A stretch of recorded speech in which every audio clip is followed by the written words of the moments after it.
সকালে ঘুম থেকে উঠে দেখি আম্মু কত পদের ভর্তা বানিয়েছে। সিমের ভর্তা, বেগুন ভর্তা, আলু ভর্তা, আরও ধনেপাতা ভর্তা, কত পদের ভর্তা যে বানিয়েছে। আর শীতকালে এইসবের ভর্তার সাথে ধনেপাতা দিলে তা আরও মজা হয়ে যায়।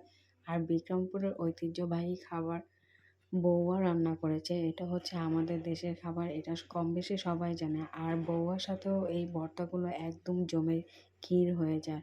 আর ভর্তা ভাতের সাথেও ভালো লাগে। শীতকালে সব কিছুই ভালো লাগে খেতে। আলহামদুলিল্লাহ, আম্মু সকাল সকাল এই ঠান্ডার মধ্যে এত কষ্ট করে এত আয়োজন করেছে। সবাই মিলে একসাথেই খেতে বসেছি, দেখতেই পাচ্ছেন। আর সবাই একসাথে খাওয়ার মজাই আলাদা। আর সবাই আম্মুর বাসায় আসছি যেহেতু, সবাই একসাথে আমরা খেতে বসেছি। তো আমার ভিডিও যদি ভালো লাগে অবশ্যই লাইক কমেন্ট করে পাশে থাকবেন ইনশাল্লাহ। আমিও আপনাদের সাথে আছি ভালোবাসা দিয়ে। সাবস্ক্রাইব করে পাশে থাকবেন।